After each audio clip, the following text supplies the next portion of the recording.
واش ممكن بطل إفريقيا يتسرق منه اللقب في المكاتب؟ واش ممكن ماتش يتلعب في التيران ويتحسم في قرار إداري؟ المغرب رسميا بطل إفريقيا 2025 بعد قرار الكاف المزلزل. ولكن شنو وقع بالضبط؟ واش القانون واضح ولا ممكن قرارات صغيرة تغير تاريخ كامل كرة القدم الإفريقية؟ علاش بعض الناس تيشككوا في القرار؟ واش لحظة انسحاب لاعبي السنغال من تيران تستاهل تغيير نتيجة كاملة؟ هل المادة 84 ديال الكاف واضحة بما فيه الكفاية باش تحمي الحق القانوني للمغرب؟ السلام عليكم، معكم محمد ياسين وهذه قناتكم إيفوفيت.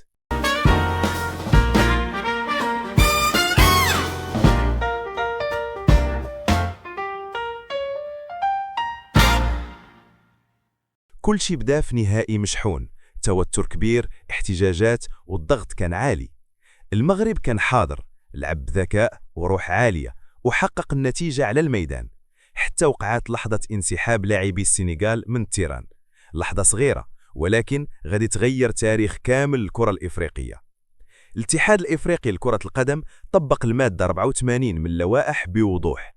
أي فريق يغادر أرضية الملعب بلا إذن من الحكم يعتبر منهزم، وهكذا المغرب ولا بطل إفريقيا رسميا بطريقة قانونية شرعية. هذا القرار كيبين القوانين فوق كل شيء، والالتزام بالنظام هو اللي كيعطي اللقب شرعيته. القضية ما سالاتش، الملف غادي دابا لمحكمة التحكيم الرياضي في لوزان، ولكن الحق القانوني للمغرب واضح وماشي أي جدل يقدر يحيدو من اللقب شرعي. دابا القرار عندك انت، واش اللقب خاصو يتحسم في المكاتب ولا يبقى ديما على الميدان؟ المغرب استحق اللقب بذكاء قانوني وروح عالية. وشنو رأيكم انتوما؟ خليوا لينا آراءكم في التعليقات، حيث هذه القضية غادي تبقى من أكثر القضايا جدلا في إفريقيا.